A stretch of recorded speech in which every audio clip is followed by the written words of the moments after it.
Bismillahirrahmanirrahim. Assalamualaikum warahmatullahi wabarakatuh. Bismillahirrahmanirrahim. Ila hadrati Syekhina al-Mukarram Syekh Abdullah Mubarak bin Muhammad. Al-Fatihah. Bismillahirrahmanirrahim. Alhamdulillahirabbil alamin arrahmanir rahim maliki yaumiddin. Iyyaka na'budu wa iyyaka nasta'in ihdinas siratal mustaqim siratal ladzina an'amta 'alaihim ghairil maghdubi 'alaihim waladdallin. Tanbih. Bismillahirrahmanirrahim.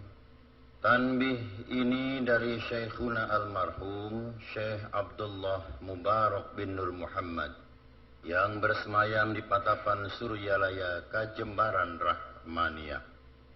Sabda beliau khususnya kepada segenap murid pria maupun wanita, tua maupun muda. Semoga ada dalam kebahagiaan. Dikaruniai Allah Subhanahu wa Ta'ala kebahagiaan yang kekal dan abadi. Dan semoga tak akan timbul keretakan dalam lingkungan kita semua.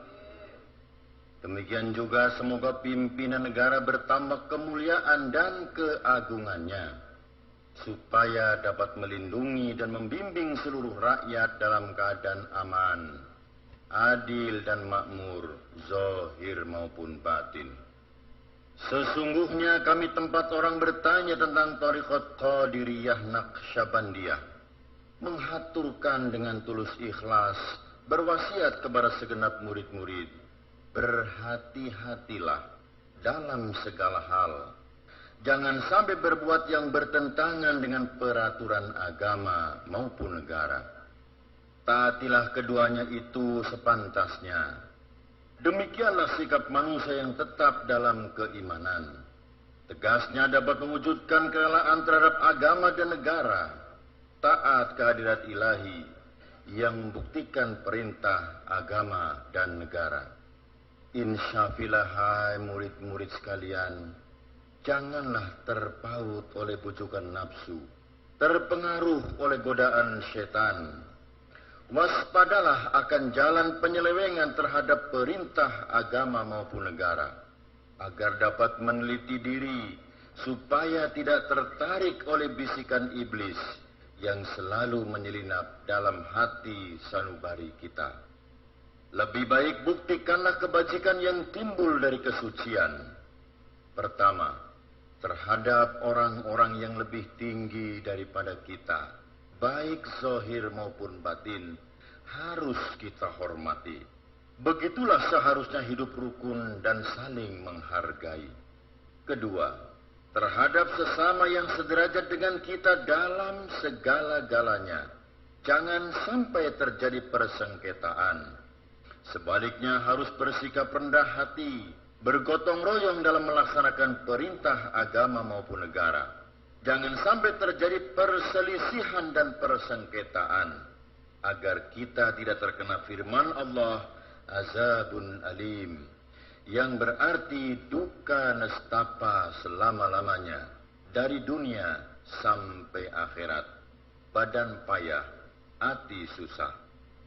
Ketiga, terhadap orang-orang yang keadaannya di bawah kita, janganlah menghinakannya atau berbuat tidak senonoh, bersikap angkuh. Sebaliknya harus belas kasihan dengan kesadaran, agar mereka merasa senang dan gembira hatinya. Jangan sampai merasa takut dan liar, bagikan tersayat hatinya. Sebaliknya harus dituntun dan dibimbing dengan nasihat yang lemah lembut, yang akan memberi keinsafan dalam menapaki jalan kebajikan. Keempat, terhadap fakir miskin harus kasih sayang, ramah tamah, serta bermanis budi. Bersikap dermawan, mencerminkan bahwa hati kita sadar. Coba rasakan diri kita pribadi, betapa pedihnya jika dalam keadaan kekurangan. Oleh karena itu, janganlah acuh tak acuh, hanya diri sendirilah yang senang. Karena mereka jadi fakir miskin itu bukannya kehendak sendiri, namun Itulah ketentuan Tuhan. Demikianlah semestinya sikap manusia yang penuh kesadaran, meskipun terhadap orang asing, karena mereka itu masih keturunan Nabi Adam alaihissalam juga. Mengingat ayat 70 surat Isra yang artinya, sangatlah kami muliakan keturunan Adam, dan kami sebarkan mereka di darat dan di lautan, dan kami beri kepada mereka rizki yang baik-baik, dan kami mengutamakan mereka lebih utama dari makhluk lainnya. Kesimpulan dari ayat ini, bahwa kita sekalian seharusnya saling harga menghargai. Jangan timbul kekecewaan, mengingat surat Al-Ma'idah ayat 2 yang mafhumnya, hendaklah tolong menolong dengan sesama dalam melaksanakan kebajikan dan ketakwaan dengan sungguh-sungguh terhadap agama maupun negara. Sebaliknya janganlah tolong menolong dalam berbuat dosa dan bermusuhan terhadap perintah agama maupun negara. Adapun soal keagamaan, itu terserah agamanya masing-masing. Mengingat surat Al-Kafirun ayat 6, agamamu untuk kamu, agamaku untuk aku. Maksudnya jangan terjadi perselisihan. Wajiblah kita hidup rukun dan damai, saling harga menghargai, tetapi janganlah sekali-kali ikut campur. Cobalah renungkan pepatah luhur kita, Sinalogor dina liang jarum, ulah sereg di buana. Hendaklah kita bersikap budiman, tertib dan damai. Andaikan tidak demikian, pasti sesal dahulu pendapatan, sesal kemudian tak berguna. Karena yang menyebabkan penderitaan diri pribadi itu adalah akibat dari amal perbuatan diri sendiri.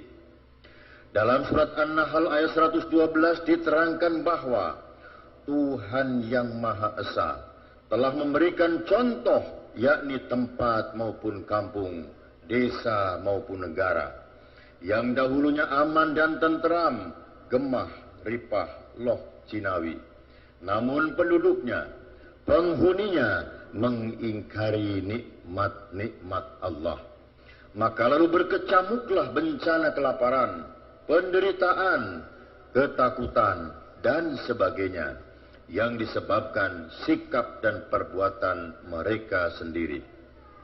Dengan demikian, hendaklah segenap murid-murid bertindak hati-hati dan teliti, arapik, tilik, jeung pamilih, dalam segala jalan yang ditempuh, guna kebaikan zahir batin, dunia maupun akhirat, supaya hati tenteram, jasad nyaman. Jangan sekali-kali timbul persengketaan, tidak lain tujuannya budi utama, jasmani sempurna, cager bager. Tiada lain amalan kita tariqat Qadiriyah Naqsyabandiyah, amalkan dengan sungguh-sungguh guna meraih segala kebaikan zahir batin, menjauhi segala kejahatan zahir batin yang bertalian dengan jasmani maupun rohani, yang selalu diselimuti bujukan nafsu, digoda oleh perdaya setan. Wasiat ini mesti dilaksanakan dengan seksama oleh segenap murid-murid supaya bisa mencapai keselamatan dunia dan akhirat. Amin ya rabbal alamin. Patapan Suryalaya, 13 Februari 1956. Wasiat ini disampaikan kepada segenap ahli-ahli, ditandatangani oleh Yang Mulia Syekh Haji Ahmad Sohibul Wafa Tajul Arifin radhiyallahu anhu.